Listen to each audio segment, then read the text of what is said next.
agar Indonesia Raya sejati-jatinya itu bisa diwujudkan melalui perjuangan para pendiri bangsa kita.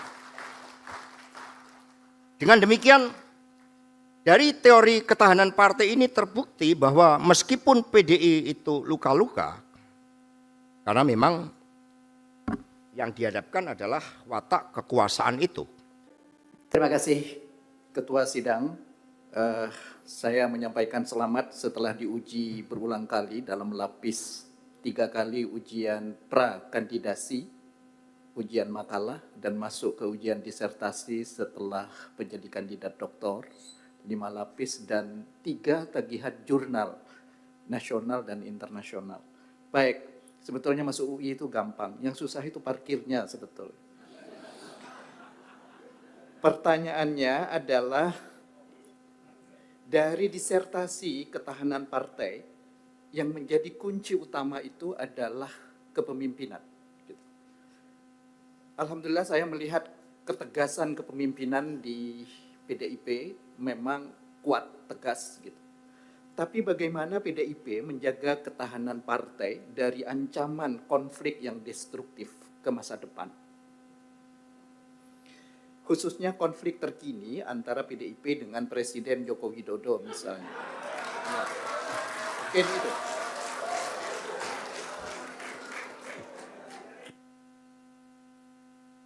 Baik, terima kasih. Mohon maaf, terima kasih. Yang terhormat Bapak Profesor Dr. Andus A. Hanif Zahagafur, Magister Sains. Izinkanlah saya menjawab pertanyaan Bapak sebagai berikut. Antara PD Perjuangan dan Ibu Mega dan Pak Jokowi dari penelitian ini sebenarnya tidak bisa dibandingkan. Karena nilainya berbeda.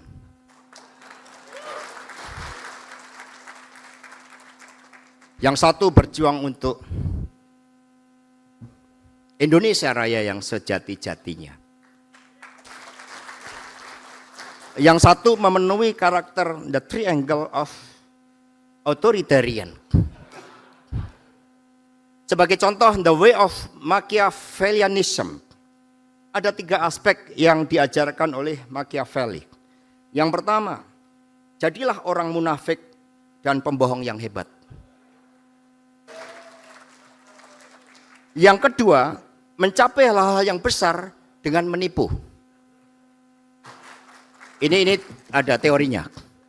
Yang ketiga, tidak pernah kekurangan alasan yang syah untuk mengingkari janji-janjinya.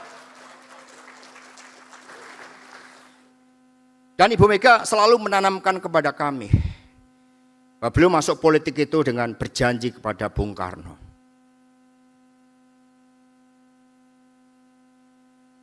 Untuk agar Indonesia Raya sejati-jatinya itu bisa diwujudkan melalui perjuangan para pendiri bangsa kita.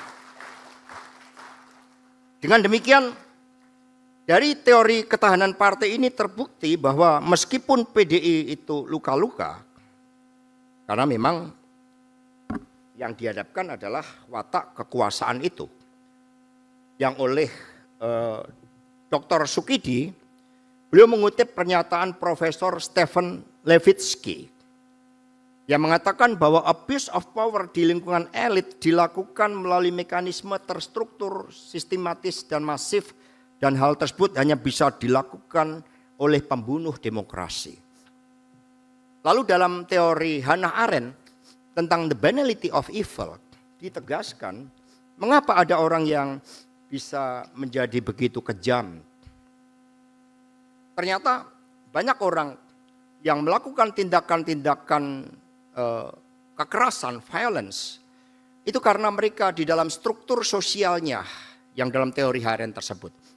Hubungan struktur sosial yang membangun dogmatisme, membangun hegemoni, sehingga melemahkan kesadaran kritis dari para pengikutnya. Sehingga mengapa the banality of evil itu bisa terjadi.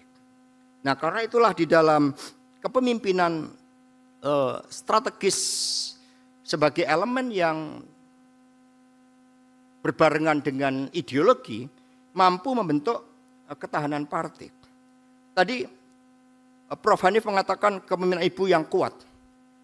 Justru di dalam banyak kasus-kasus membuktikan bahwa pemimpin karismatik itu cenderung terjadi personalisasi yang membahayakan eksistensi dari organisasi. Tetapi karismanya Ibu Mega justru dipakai untuk melakukan pelembagaan, termasuk mengatasi konflik tadi. Kami menambahkan fungsi partai secara sistemik melalui resolusi konflik. Karena konflik di partai itu pada dasarnya berakar dari penempatan jabatan-jabatan strategis. Ada 3 jabatan strategis yang diperebutkan. Yang pertama adalah jabatan struktur partai, karena akan menentukan satu policy di wilayah politiknya. Kedua adalah jabatan eksekutif, karena memiliki kekuasaan terhadap regulasi, terhadap keuangan dan sebagainya. Yang ketiga adalah legislatif. Maka Ibu Mega membangun pelembagaan dengan sekolah partai.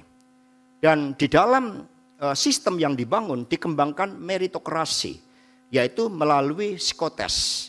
Tolong ditayangkan psikotesnya. Jadi dalam psikotes ini setiap kader PD Perjuangan yang akan ditempatkan pada jabatan strategis melalui kerjasama dengan Himpunan Ahli Psikologi Indonesia, maka di situ diukur bagaimana personalitinya, bagaimana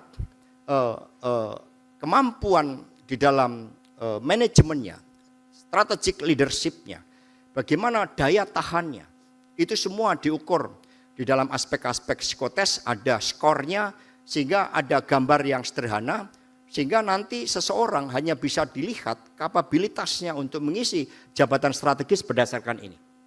Jadi semakin bintangnya ke warna biru, biru dalam pengertian yang ideal yang membangun visi, bukan biru yang lain, ini mencerminkan integritas yang tinggi, kepemimpinan, kemampuan manajerial, kemampuan intelektual, dan kemampuan mengatasi hambatan. Semakin ke merah, semakin harus dibina. Ini adalah hasil-hasil psikotes sebagai bagian dari resolusi konflik. Dan temuan yang menarik di sini adalah bahwa kepemimpinan strategis tidak punya signifikansi terhadap ketahanan partai. Signifikansinya rendah, hanya 0,016. Signifikansi dari kepemimpinan strategis ini harus melalui pelembagaan partai. Dan ideologi memiliki faktor signifikansi terbesar sebesar 0,647, tetapi pengaruh ideologi terhadap ketahanan itu sangat besar, yaitu 0,792 kali pelembagaan kali 0,647 kali ideologi. Dengan demikian, karena PD Perjuangan melalui Kongres ketiga dinyatakan sebagai partai ideologi, maka ideologi inilah yang memberikan kontribusi terbesar bagi ketahanan partai. Sehingga dengan cara ini kami bisa menjawab secara kuantitatif dan kualitatif terhadap pertanyaan Ibu Megawati Soekarno Putri yang menjadi landasan penelitian ini, bahwa PDI Perjuangan akan bisa bertahan sepanjang bangsa ini ada karena kepemimpinan dan ideologi melalui pelembagaan partai. Demikian, terima kasih. Waktu habis. Sidang terbuka promosi doktor telah selesai.